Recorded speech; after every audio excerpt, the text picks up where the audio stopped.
پچھلے جمعۃ المبارک کو رزق حلال کے حوالے سے چند باتیں آپ کے سامنے عرض کی گئی تھیں، تو آج بھی اسی مضمون کو آگے لے کر چلوں گا۔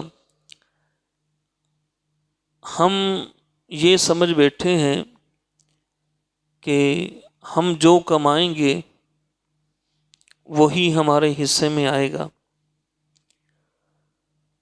اور عبادت جو نصیب میں ہوئی وہ کر لیں گے۔ یہ ہمارا تھوڑا سا اس میں غلط فہمی ہے۔ اللہ تعالیٰ نے رزق کا ذمہ اپنے اوپر لیا اور عبادت کا ذمہ اپنے اوپر نہیں لیا۔ نماز پڑھو بھائی، ہاں یار دعا کرو نصیب چ ہوئے کسی بھی نماز پڑھی ہے۔ دکان پہ نہ جاؤ نصیب میں مل جائے گا، نہیں دکان تو کھلنی پڑنی ہے نا، ٹھیک ہے۔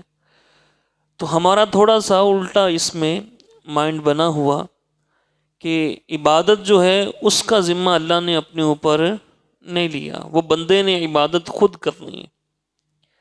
رزق جو مقدر میں ہے وہ اللہ نے لکھ دیا۔ بچہ اپنی ماں کے پیٹ میں 120 دن کا ہوتا ہے، 4 مہینے کا، لکھ دیا جاتا ہے اس کے مقدر میں کتنا رزق ہے۔ اور پھر اس کے حوالے سے ایک بڑی مشہور و معروف حدیث پاک کہ فرمایا کہ رزق کی خاطر نماز چھوڑنے والوں، رزق تو آدمی کو یوں تلاش کرتا ہے جیسے مرنے والے کو موت تلاش کرتی ہے۔ جو مقدر میں ہے وہ ملنا ہے۔ اللہ تعالیٰ نے قرآن پاک میں ارشاد فرمایا وَمَا مِن دَابَّةٍ فِي الْأَرْضِ إِلَّا عَلَى اللَّهِ رِزْقُهَا، زمین پر چلنے والا کوئی ایسا ہے ہی نہیں جس کا رزق اللہ کے ذمہ کرم پر نہ ہو۔ وہ تو پتھروں میں حشرات کو بھی رزق دے دیتا ہے، ہم تو پھر انسان ہیں۔ جو مقدر میں ہے وہ ملنا ہے۔ اب نماز جب اس کا وقت آتا ہے اس وقت پھر وہ شیطانی وسوسہ اور ہمارا نفس، بھئی مال کما لو بعد میں پڑھ لیں گے، مال کما لو بعد میں پڑھ لیں گے، اگر یہ گاہک نکل گیا پتہ نہیں دوسرا آئے گا کہ نہیں آئے گا۔ اس طرح کے وسوسے ہمارے ذہنوں میں آتے ہیں، اور پھر نماز پہلے جماعت چھوٹی، جماعت چھوٹنے کے بعد پھر ہمارے وہ نماز بھی چھوٹ گئی۔ اللہ تعالی ہم سب کو یہ باتیں سمجھنے کی توفیق عطا فرمائے۔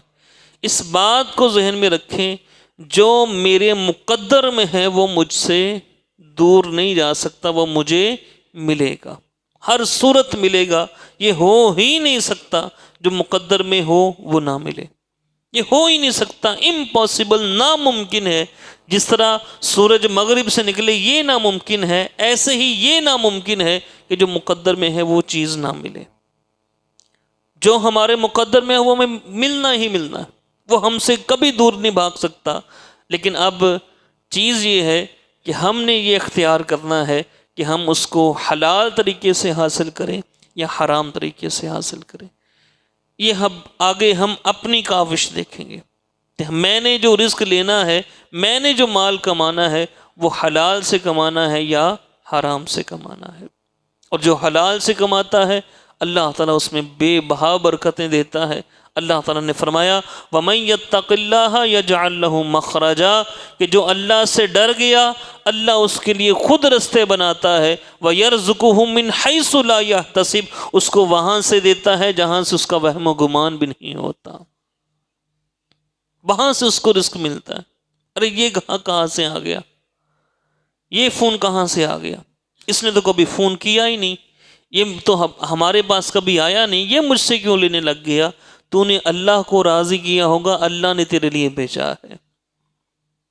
لیکن اگر بندہ یہ کہے کہ نہیں میں جناب وہ کر لوں گا، میں یہ کر لوں گا، پھر دنیا میں اللہ تعالیٰ تھکا دیتا ہے بندے کو، تھکا دیتا ہے، بندہ تھک جاتا ہے۔ شام کو اس کا نہ بیوی کے منہ لگنے کو دل کرتا ہے، نہ بچوں کے منہ لگنے کو دل کرتا ہے، وہ تھکا ہی اتنا ہوتا ہے۔ کیوں؟ بھی کمایا بھی ہے لیکن ذلیل و رسوا ہو کر کمایا ہے۔ میں نے پچھلے جمعۃ المبارک کی ایک حدیث پاک سنائی تھی، ہمارے آقا صلی اللہ تعالی علیہ وآلہ وسلم نے ارشاد فرمایا، جو آخرت کے غم کو بھلا دیتا ہے، مطلب آخرت کی فکر نہیں کرتا، دنیا دنیا دنیا، بس میں دنیا کا ہی ہو جاؤں، دنیا ہی کما لوں، میری کوٹھی بن جائے، بنگلہ بن جائے، میں جناب یہ کھا لوں وہ کھا لوں، دنیا کا ہی ہو کر رہ جائے، اللہ تعالیٰ کے پیارے محبوب صلی اللہ علیہ وآلہ وسلم نے ارشاد فرمایا، اسے دنیا اللہ تعالیٰ یوں ہی نہیں دیتا، بلکہ وہ تنگ ہو جاتا ہے، وہ تھک جاتا ہے، اور اس کو پھر بھی دنیا نہیں ملتی۔ اور جو آخرت کے غم کو اپنا غم بنا لیتا ہے، فرمایا جو آخرت کی فکر کرتا ہے کہ بھئی حلال کماؤں، نماز پڑھوں، کسی کے ساتھ دھوکہ نہ کروں، کسی کا غصب نہ کروں، کسی کو فراڈ کے ساتھ، دھوکے کے ساتھ مال نہ بیچوں، جو قسمت میں ہے وہ مجھے مل ہی جائے گا، نیت مقدر نیک ہو، نیت نیک ہو اور طلب حلال کی ہو، پھر کیا ہوتا ہے، اور آخرت کی فکر ہو، فرمایا اللہ تعالیٰ اس بندے کو آخرت بھی عطا فرماتا ہے اور دنیا بھی اس کے پاس ذلیل و رسوا ہو کر آتی ہے، دنیا بھی اس کے پاس ذلیل ہو کر آتی ہے، یہ نہیں کہ ویسے ہی آ گئی، ذلیل ہو کر اس کے پاس دنیا، یعنی وہ بندہ آگے آگے ہوتا ہے، دنیا اس کے پیچھے پیچھے ہوتی ہے، پیسہ اس کے پیچھے پیچھے ہوتا ہے، کس کے پیچھے؟ جو آخرت کے غم کو اپنا غم بنا لیتا ہے، جو اپنی آخرت کی فکر کرتا ہے۔ یہ ایک سنیے ایک حکایت، سیدنا یونس بن عبید بصری رحمۃ اللہ علیہ، یہ ہمارے اسلاف تھے، اللہ اکبر، کاروبار کیا کرتے تھے، ان کے پاس حلے ہوا کرتے تھے، جبے، عربی تھے نا، بصرہ کے رہنے والے، جبے ان کے پاس ہوا کرتے تھے۔ اب اس کی کیٹاگریز تھیں، یہ 400 کا ہے، یہ 200 کا ہے، یہ 100 کا ہے، ایسے مختلف، ہر کپڑے کی الگ الگ قیمت تھی۔ نماز کا وقت ہوا، اپنے بھتیجے کو بٹھا کر چلے گئے کہ تو بعد میں نماز پڑھ لینا، تو میں نماز پڑھ کے آتا ہوں، یہ جبہ جو ہے یہ 400 کا ہے، یہ 200 کا ہے، یہ 100 کا ہے، اگر کوئی گاہک آئے تو اس کو یہ دے دینا۔ اس نے کہا ٹھیک۔ آپ نماز پڑھنے کے لیے چلے گئے، پیچھے سے گاہک آیا، اس نے کہا بھئی جبہ دکھاؤ، وہ بھتیجے نے 200 والا جو جبہ تھا وہ 400 درہم میں دیا، بھئی یہ 400 کا ہے۔ کتنے والا تھا؟ 200 والا تھا، اس نے کتنے میں دیا؟ پرافٹ کمایا کہ نہیں کمایا؟ وہ بھی ڈبل پرافٹ، جو قیمت ہے اتنا ہی منافع ہو گیا، واہ جی واہ، بڑی پرافٹ ہے۔ ہم جیسا ہوتا تو بڑا خوش ہوتا، بھئی بڑا منافع کما لیا بھتیجا، بھتیجا تو کاروباری بن گیا نا، کاروباری بن گیا، اس کو ہم اپنی زبان میں یہی بولتے ہیں نا کہ ایسے کما لیا مال، تو کون سا ہے وہ؟ کاروباری بندہ بن گیا یہ تو۔ اب 200 والی چیز 400 میں بیچ دی، وہ کپڑا لے کے جا رہا تھا تو یہ پیچھے نماز پڑھ کے واپس آ رہے تھے، رستے میں ملاقات ہوئی، پہچان لیا کہ میری دکان سے کپڑا آیا، کہا کتنے کا لیا؟ کہا جی 400 کا لے کے آیا ہوں۔ جلال آ گیا، کہا نہیں نہیں یہ 400 کا نہیں، یہ تو 200 کا ہے۔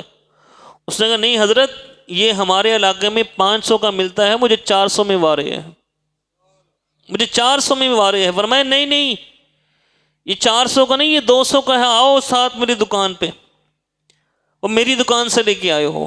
وہ گاہک ساتھ چلا گیا، بھتیجے کو ڈانٹا، بھئی تجھے شرم نہیں آتی کہ جتنے کی چیز ہے اتنا ہی منافع لیتے ہو؟ اور کیا تو اپنے لیے یہ پسند کرے گا، یہ توجہ کے ساتھ، کیا تو اپنے لیے پسند کرے گا کہ تجھے بھی کوئی ایسے ہی چیز بیچے کہ 200 والی چیز ہو اور وہ 400 تو پسند کرے گا؟ وہ کہنے لگا نہیں میں تو پسند نہیں کروں گا۔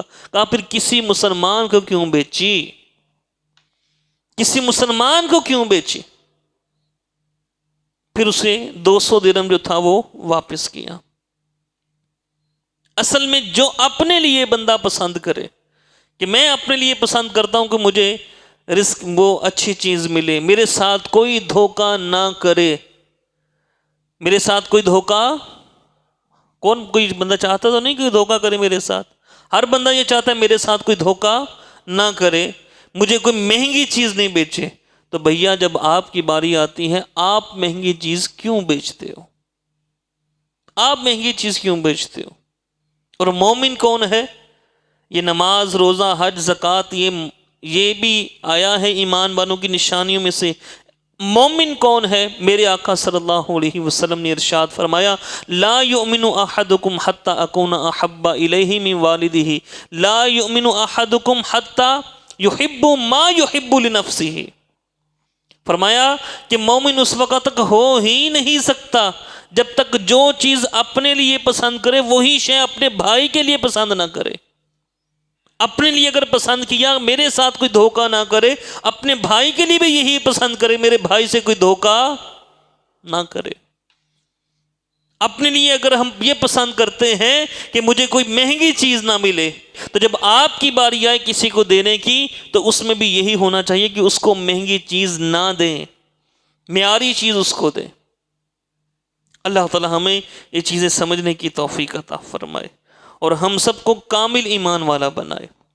رزق کمائے لیکن اللہ کے ذکر سے غافل نہ ہو، اللہ کے ذکر سے غافل نہ ہو۔ رزق کمائے، رزق کمانا عبادت، کوئی اس میں دوسری رائے نہیں۔ رزق کمانا عبادت ہے، رزق حلال کمانا۔ طلب الرزق الحلال فریضۃ بعد الفریضہ، کہ رزق حلال کمانا یہ فرائض کے بعد ایک فرض ہے، کمانا عبادت ہے۔ الکاسب حبیب اللہ، لیکن جب نماز کا وقت آئے تو نماز پڑھے، جب نماز کا وقت آئے تو بولیے نماز۔ صحابہ کرام کی شان میں اللہ تعالیٰ نے قرآن پاک میں ارشاد فرمایا، اللہ اکبر، فرمایا رجال لا تلہیہم تجارۃ ولا بیع عن ذکر اللہ واقام الصلاۃ وایتاء الزکاۃ، وہ مرد جنہیں غافل نہیں کرتا کوئی سودا اور نہ خرید و فروخت اللہ کی یاد اور نماز برپا رکھنے اور زکوٰۃ دینے سے، وہ غافل نہیں ہوتے۔ یہ صحابہ کی شان میں اللہ تعالیٰ نے قرآن پاک میں آیت بیان فرمائی۔ کیا ہوتا تھا؟ بیچتے تھے، جب اذان ہوئی اسی وقت گاہک کو بھی کہتے چلو بھی نماز پڑھنے، خود بھی نماز پڑھنے جاتے تھے، گاہک کو بھی لے جاتے، مقدر میں جو تھا وہ ان کو ملتا تھا، اور ہمارے مقدر میں جو وہ ہمیں ملے گا، وہ ہم سے دور جا سکتا ہی نہیں، ہم سے دور جا سکتا ہی نہیں۔ اللہ ہم سب کو یہ چیزیں سمجھنے کی توفیق عطا فرمائے۔ اللہ اکبر۔ سنیے، مال کی ہوس نے ہمیں بالکل اندھا بہرا کر دیا، یاد رکھیے۔ اللہ ہمارے دلوں سے مال کی ہوس کو نکال کر اپنی محبت ہمیں عطا فرمائے۔ ہمارا بس ایک ہی مشن بن چکا، ہر بندہ، میں اپنے گریبان میں منہ ڈال کر سوچتا ہوں، آپ بھی سوچیں ہمارا مقصد کیا ہے؟ صبح سے لے کے رات تک ہم کیا کرتے ہیں؟ مقصد کیا ہمارا؟ رات کی سوچوں میں ہماری سوچ میں کیا ہوتا ہے؟ ہم سوتے ہیں دنیا، بھئی کہاں سے مال کمایا، کیسے کمایا، کل کیسے کمانا ہے، کس کو پیمنٹ کرنی ہے، کس کو نہیں کرنی، کس کا دینا ہے، کس سے لینا ہے، اسی سوچ میں ہم لگے رہتے کہ نہیں؟ بولیے۔ اسی سوچ میں ہم دکان بند کرتے ہیں، اسی سوچ میں ہم گھر جاتے ہیں، اسی سوچ میں گھر والوں کے ساتھ وہ معاملات کرتے ہیں، اسی سوچ میں ہم واپس آ جاتے ہیں دکان پہ۔ وہ صحابہ کرام کون تھے جو اللہ کے بندے ہیں، ان کے یہ خرید و فروخت متاثر نہیں کرتی۔ یہ حدیث پاک سنیے، فرمایا قیامت کے دن مال حلال جمع کرنے والے اور اسے حلال جگہ خرچ کرنے والے ایک شخص کو لایا جائے گا۔ کون سا مال؟ ہاں، کون سا؟ حرام نہیں، رشوت سے کمایا ہوا نہیں، جی ہاں، رشوت سے کمایا ہوا نہیں، فراڈ سے کمایا ہوا نہیں، دھوکے سے کمایا ہوا نہیں، مال حلال، حلال مال کمایا اور اسے حلال جگہ پر خرچ کیا۔ کس جگہ پر؟ حلال جگہ پر خرچ کیا۔ گانے باجے اس کے اوپر جناب پیسے برسا دیے، ڈھول باجے بجائے اس کے اوپر برسا دیے پیسے۔ حلال سے تو کمایا ہو لیکن حرام جگہ پہ خرچ کر دیا، اس کی بھی پوچھ گچھ ہوگی، اس کی بھی پوچھ گچھ ہے، جی ہاں۔ حلال جگہ سے کمایا اور حرام جگہ پہ خرچ کر دیا۔ یہاں حضور فرماتے ہیں قیامت کے دن مال حلال جمع کرنے والے اور حلال جگہ پر خرچ کرنے والے، حرام جگہ پہ خرچ نہیں کیا اس نے، حلال جگہ پر خرچ کیا، اس شخص کو لایا جائے گا، اس سے کہا جائے گا حساب کے لیے کھڑے رہو، حساب کے لیے کھڑے رہو۔ پھر اس سے ہر دانے، ہر ذرے اور ہر دانے کا حساب لیا جائے گا کہ اس نے کہاں سے حاصل کیا، کہاں پر خرچ کیا۔ اور پھر آگے حضور ہمیں ارشاد فرماتے ہیں اے ابن آدم، تو ایسی دنیا کا کیا کرے گا جس کے حلال کا تجھے حساب دینا پڑے اور حرام کی سزا بھگتنا پڑے۔ بس ہمارے دلوں میں وہ مال کی محبت چھائی ہوئی، مال مال مال، اس کے علاوہ ہمارا اور کوئی سوچ ہی نہیں ہے، اور کوئی سوچ نہیں اس کے علاوہ ہمارے۔ اللہ ہمیں اپنی سوچیں درست کرنے کی توفیق دے۔ میرے بھائیو، رات کو اپنا محاسبہ کر کے سویا کریں۔ سب سے پہلے اپنے آپ سے پوچھا کریں بھئی میں نے آج نمازیں کتنی پڑھی ہیں، آج میں نے کسی کو دھوکہ تو نہیں دیا، کسی کو میں نے گالی تو نہیں دی، کوئی بد نگاہی تو نہیں کی۔ یہ کر کے سویا کریں تاکہ ہماری سوچ بدلے۔ لیکن ہم نے تو بس وہ رات کو جناب دوستوں کے ساتھ شغل لگانا، کبھی جناب تاش کی گیم لگ گئی، کبھی لوڈو کی گیم لگ گئی، کبھی فلم دیکھنے لگ گئے، اسی میں ہم نے سو جانا۔ اللہ تعالی ہم سب کو سمجھنے کی توفیق دے۔ تو حضور نے فرمایا اے ابن آدم، ایسے مال کو جمع کر کے تو کیا کرے گا جس کے حلال کا تجھے حساب دینا پڑے اور حرام کی سزا بھگتنا پڑے۔ ایک صحابی رسول کا واقعہ سناتا ہوں۔ ایک صحابی عبد الرحمن بن عوف رضی اللہ تعالیٰ عنہ، صحابہ کرام میں بڑے امیر صحابی، یہاں تک کتنا ان کے پاس مال تھا کہ جب ان کا انتقال ہوا تو کلہاڑیوں کے ساتھ ان کے گھر سے سونا نکلا، اتنا سونا تھا ان کے پاس، اللہ نے دیا اتنا تھا، ان کے مقدر میں اتنا تھا۔ اور کون تھے یہ؟ بولیے، صحابی تھے، اللہ کی راہ میں بے شمار خرچ کرنے والے، اور صحابی بھی تھے۔ اور آپ کو یہ بھی بات پتہ ہونی چاہیے کہ صحابہ کے درجے ہیں۔ ایک بعد میں جو فتح مکہ کے بعد کے جو مسلمان ہیں، ایک فتح مکہ سے پہلے کے مسلمان، پھر وہ صحابہ جنہوں نے بیعت رضوان کی، وہ ان سے افضل جو بدری صحابی ہیں، ان سے افضل جو 40 پہلے صحابی ہیں، ان سے افضل جو 10 مبشرہ صحابی ہیں۔ اور یہ عبد الرحمن بن عوف 10 مبشرہ میں سے ہیں کہ جن کو حضور نے دنیا میں ہی فرما دیا تھا عبد الرحمن فی الجنہ، عبد الرحمن تو جنتی ہے۔ یہ عبد الرحمن بن عوف، ان کے بارے میں ایک دفعہ پیارے آقا صلی اللہ تعالی علیہ وآلہ وسلم تشریف لے کے آئے، فرمایا کہ صحابہ، آج رات اللہ نے جنت میں تمہارے گھر مجھے دکھا دیے ہیں، تیرا گھر کہاں پہ ہوگا، میرا گھر کتنی فاصلے پہ۔ ہر صحابی کو بتاتے گئے تیرا گھر جنت کے فلاں محل میں، تیرا گھر فلاں جگہ پہ، تیرا گھر، ہر ایک کو بتاتے گئے۔ ان کی باری عبد الرحمن بن عوف کی باری آئی، کہا عبد الرحمن، رات تو نے تو مجھے پریشان ہی کر دیا تھا۔ عرض کیا آقا کیا ہوا؟ فرمایا کہ تو جنت میں آنے میں دیر تو نے کر دی، تو میں تیرے بارے میں پریشان ہوا کہ عبد الرحمن کہاں پہ رہ گیا، کہیں اس کا معاملہ دوسرا تو نہیں بن گیا۔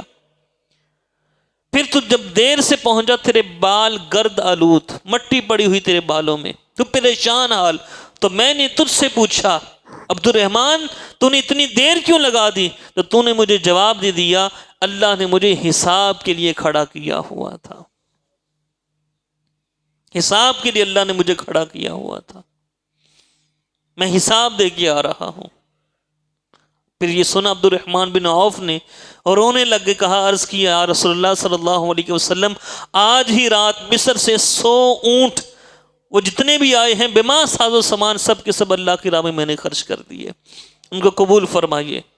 پھر روتے تھے کہ میرے پاس مال اتنا زیادہ آ جاتا ہے، ان کے مقدر میں وہ مال اتنا، ان کے پاس مال تھا، وہ اللہ کی راہ میں بے شمار خرچ کرتے، پھر مال آ جاتا مقدر میں جو تھا۔ روتے روتے گئے ام المومنین سیدہ ام سلمہ کے پاس کہ میرے پاس اتنا مال آ جاتا ہے، اتنی مرتبہ خرچ کیا، یہ کیسے میں کیسے حساب دوں گا؟ پھر انہوں نے کہا اللہ کی راہ میں خرچ کرتے رہا کرو، اللہ تعالیٰ آسانی فرمائے گا۔ میرے بھائیو، یہ عبد الرحمن بن عوف صحابی رسول اور صحابہ میں بھی عشرہ مبشرہ تھے۔ ہماری کیا اوقات ہے؟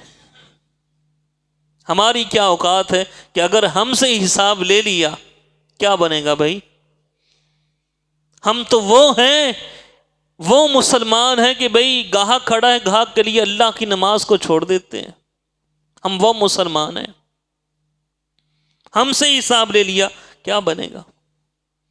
اور پھر یہ مال جو بندہ کہتا ہے، حضور نے ارشاد فرمایا، بندہ کہتا ہے مالی مالی، میرا مال میرا مال میرا مال میرا مال، یہ میری کوٹھی، یہ میرا بنگلہ، یہ میری گاڑی، یہ میری فیکٹری، یہ میرا بزنس، بندہ کہتا ہے میرا مال میرا مال۔ حضور فرماتے ہیں اس کا مال کون سا ہے؟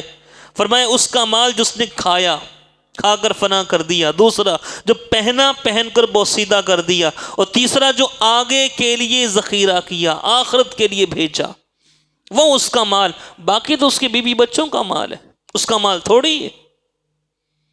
اور بیوی بچوں کے لیے کمانے میں اتنا حریص ہو گئے، اپنے رب کو بھول گیا، رب کو بھول گیا، رب کی نماز یاد نہیں۔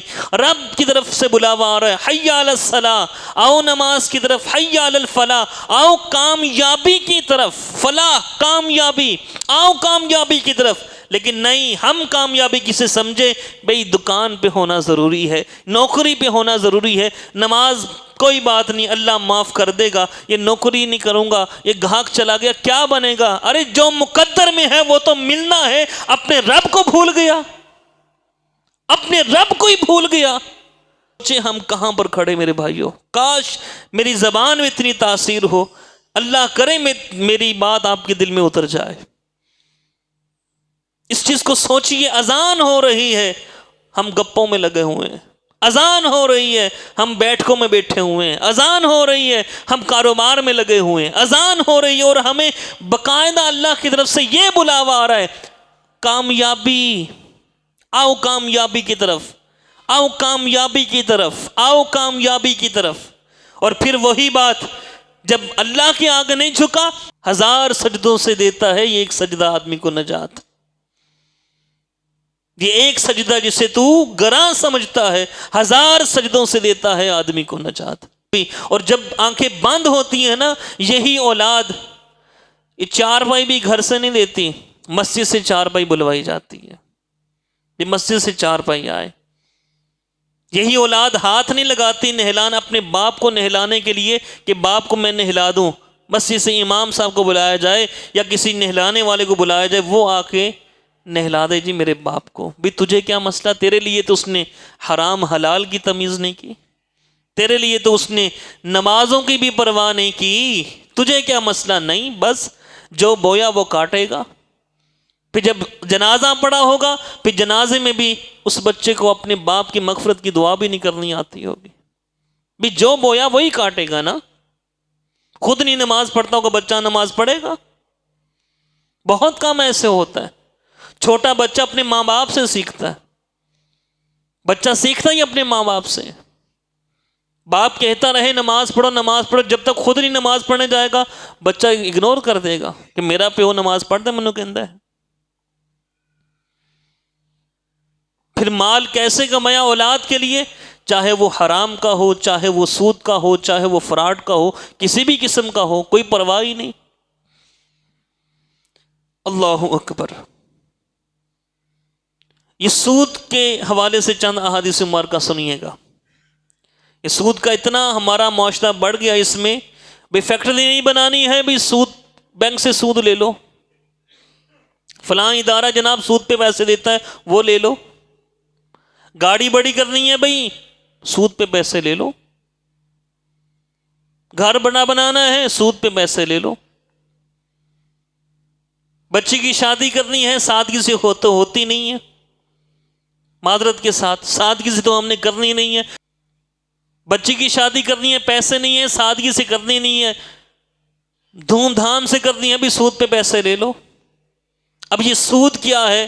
میرے آقا صلی اللہ تعالی علیہ وآلہ وسلم نے ارشاد فرمایا، سود کا ہلکا ترین گناہ، ہلکا گناہ، بڑا نہیں، سود کا ہلکا ترین گناہ ہے جیسے کوئی شخص اپنی ماں سے 70 مرتبہ زنا کرے. کہ سود کا ہلکا ترین گناہ، اور ہمیں اس کی فکر نہیں. چلتا ہے جی، لوگ کرتے ہی ہیں، لوگ لیتے ہی ہیں. اب جی ہمارا معاشرہ ایسا ہو چکا، ہم کیا کریں؟ پتہ چلے گا ہم کیا کریں. کل قیامت کا دن آئے گا، قبر میں جاتے پتہ چل جائے گا. ایک حکایت، یہ ملتان کا واقعہ ہے کہ حکیم حکمت کی دکان کرتا تھا، اور شام کو وہ فارغ ہو کے اپنے گھر گیا. رات کو سویا، پیٹ میں بڑی درد ہوئی، اچانک پیٹ پھٹا، وہ جو انتڑیاں تھیں باہر آئیں، پخانہ وغیرہ باہر آ گیا، بڑی بدبو پھیلی، پورے گھر بدبودار ہو گیا، مر گیا وہ. کسی کو پاس آنے کی ہمت نہیں، اتنی بدبو پھیلی. میونسپل کارپوریشن والوں کو بنایا، بھئی آپ، انہوں نے اس کی لاش کو اکٹھا کیا، جو بھی کیا. پھر کہا اس کی، یہ حکیم، اس کی اتنی دردناک موت کیسے ہوئی؟ بتایا گیا یہ حکمت بھی کرتا تھا، ساتھ میں سود پہ پیسے بھی دیتا تھا، سود پہ پیسے بھی دیتا تھا. آج اس نے ایک عورت کے ساتھ سود کے لین دین میں بدتمیزی کی تھی، آج اس کی موت واقع شاید اسی وجہ سے اس کا یہ حشر ہوا ہے. یقیناً جو اللہ کے خلاف اعلان جنگ کرے، یہ سود لینا دینا، بتاؤں کیا ہے؟ قرآن پاک میں اللہ نے فرمایا، جو سود لیتا دیتا ہے، سود کو نہ چھوڑے، اس نے اللہ اور اس کے رسول کے خلاف اعلان جنگ کیا ہے کہ یا اللہ میں تیرے ساتھ جنگ کر رہا ہوں، رسول کے ساتھ میں جنگ کر رہا ہوں. یہ سود ہے. ہم یہ سمجھتے ہیں نہیں کوئی بات نہیں، چلتا ہے، ہوتا ہی ہے. پھر کیا ہوا؟ پھر کیا ہوا؟ لے لو بھی بینک سے، لے لو. آج کی یہ دنیا، یہ پانی پہ بلبلے کی مثال اس دنیا کی زندگی کی، آخرت کے مقابلے میں اسی کے پیچھے لگ کے ہم حلال حرام کی تمیز کو ہی بھول بیٹھے. پتہ چلے گا آخرت میں. اللہ ہم سب کو رزق حلال عطا فرمائے. فرمایا قیامت کے دن سود خور کو اس حال میں اٹھایا جائے گا، وہ پاگل ہوگا، ٹکریں مارتا ہوگا، وہ مخبوط الحواس ہوگا. سود خور اگر کوئی صدقہ کرے وہ قبول نہیں، نماز پڑھے قبول نہیں، حج کرے قبول نہیں، نفل پڑھے قبول نہیں، کوئی بھی عبادت کرے سود خور کا کچھ بھی قبول نہیں. اور ہم بس اسی میں لگے ہوئے کہ بھئی میرا گھر نیا ہونا چاہیے، میری فیکٹری بڑی ہونی چاہیے، میرا بزنس بڑا ہونا چاہیے. پیسے نہیں ہے کوئی بات نہیں، بینک سے لے لو، سودی لین دین کر لو، کوئی بات نہیں، سود دے دینا. اللہ ہمیں معاف فرمائے، ہماری نسلوں کو بھی معاف فرمائے. میرے آقا صلی اللہ تعالی علیہ وآلہ وسلم نے ارشاد فرمایا، جو بندہ مال حرام حاصل کرتا ہے، اگر اس کو صدقہ کرے تو مقبول نہیں، خرچ کرے تو اس کے لیے برکت نہیں، چھوڑ کر مر جائے تو جہنم کا سامان بنے. چھوڑ کے جائے گا کہ نہیں جائے گا؟ ناجائز طریقے سے پلاٹ کے اوپر قبضہ کر لیا، چھوڑ کے چلا گیا. ناجائز طریقے سے سود لے کر تجوریاں بھر لی، مر گیا، چھوڑ کے چلا گیا. اب پیچھے کون ہے؟ اس کی اولاد وہ اللہ کی راہ میں دے دے گی. جس کا غصب کیا اسی کو دے گی، کبھی بھی نہیں. اولاد استعمال کرے گی. باپ نے کمایا، بھائی میرے باپ چھوڑ کے گیا ہے، میرے باپ کی کمائی ہے، باپ کی کمائی وہ دنیا میں خود اولاد عیش کر رہی ہے اور وہ جہنم میں سڑ رہا ہے. فرمایا مال حرام چھوڑ کر چلا گیا، جہنم کا سامان وہ کر کے گیا. یہ دیکھ لیں ہم کہاں پر کھڑے ہیں. اللہ تعالی ہم سب کو حلال رزق عطا فرمائے، رشوت سے محفوظ فرمائے، سودی لین دین سے محفوظ فرمائے، غصب سے محفوظ فرمائے، دھوکے فراڈ سے ہمیں محفوظ فرمائے. اور اگر ہم کوئی چیز بیچ رہے ہیں، ہمیں بھی آگے سے اگلے بندے کا خیال رکھنے کی توفیق عطا فرمائے. حضور نے ارشاد فرمایا جو گوشت حرام مال سے اگا ہے، بچے کو دے دیا نا حرام کما کے، دھوکے سے لے آئے مال گھر میں، سمجھ نہیں آتی.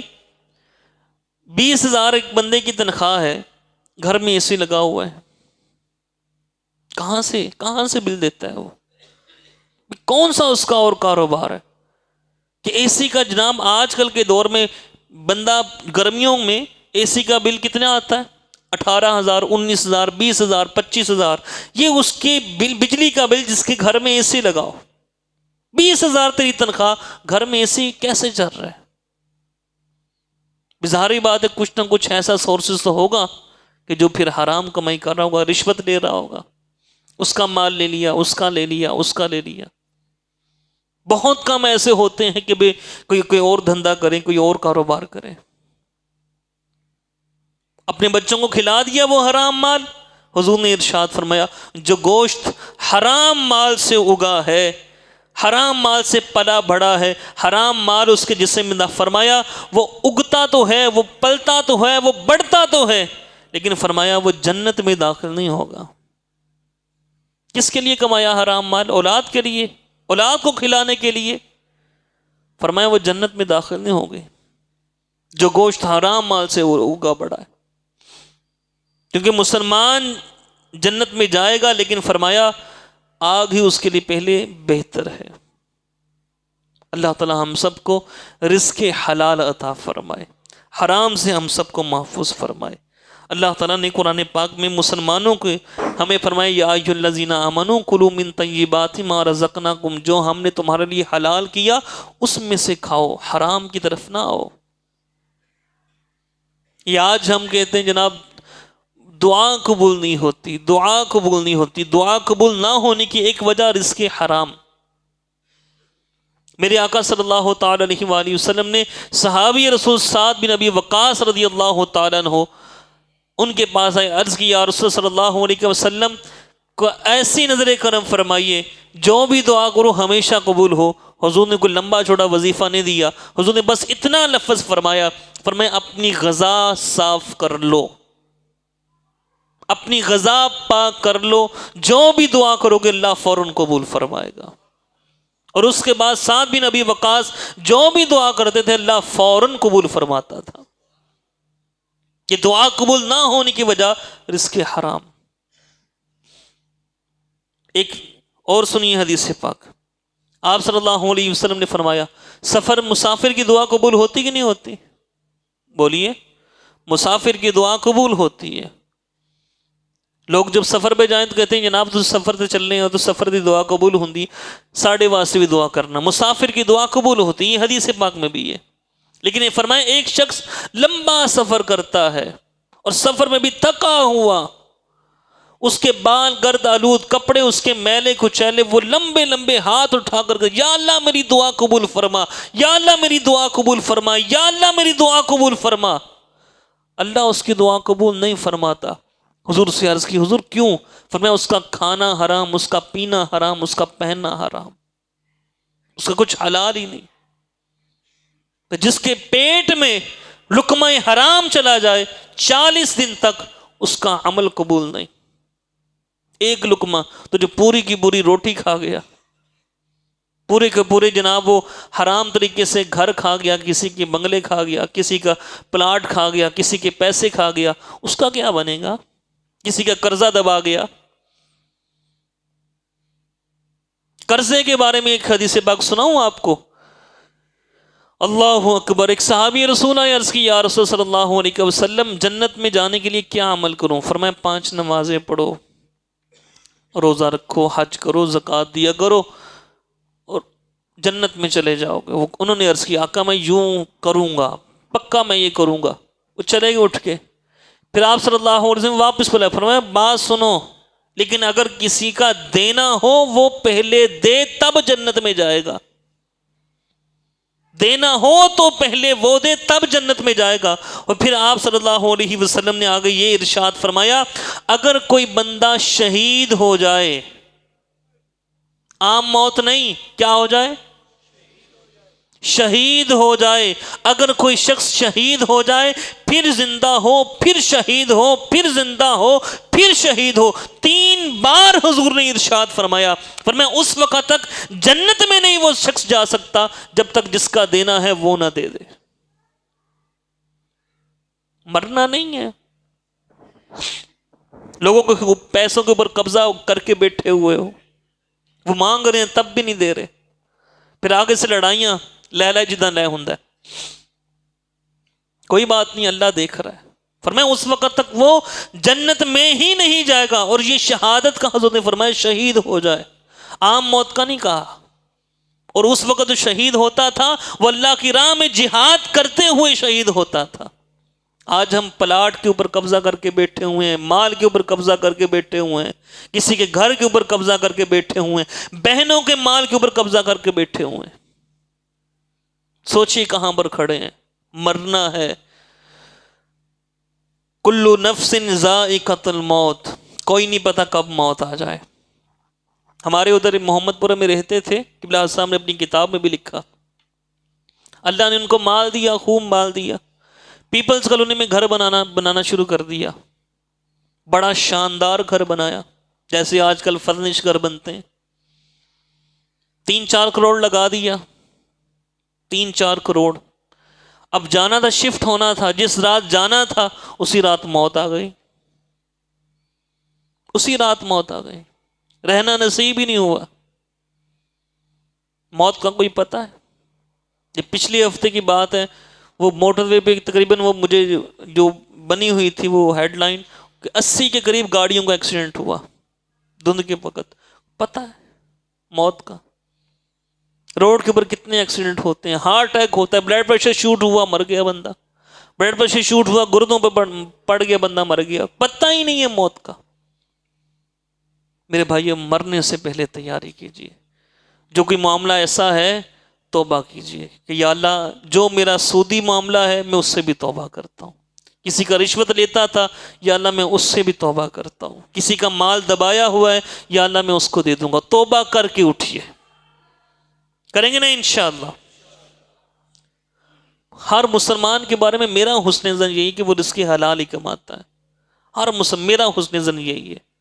لیکن اگر خدا نہ خواستہ کسی کا معاملہ ہے وہ توبہ کر کے اٹھے اور یہ نصب العین بنائے کہ میں نے رزق حلال ہی کھانا ہے، رزق حلال ہی کھلانا ہے، اسی میں برکت ہے، اسی میں برکت۔ یہ تہیا کر کے اٹھے کہ میں رزق حلال کمانا ہے، اور جب رزق کماتے کماتے اذان ہو جائے میں نماز پڑھنی ہے، اپنے رب کی یاد کو مقدم رکھیں، رب دنیا ذلیل کر کے آپ کے پاس بھیجے گا، اپنے رب کو یاد کریں، رب کے ہو جائیں، اللہ اللہ کرے، خدا کرے ایسا ہو جائے کہ ہتھ کار ول دل یار ول، اللہ کرے ایسا ہو جائے، کام کریں، رزق کمائیں، رزق حلال کمائیں، لیکن جب نماز کا وقت ہو جائے تو نماز پڑھنی، اور با جماعت پڑھے نماز۔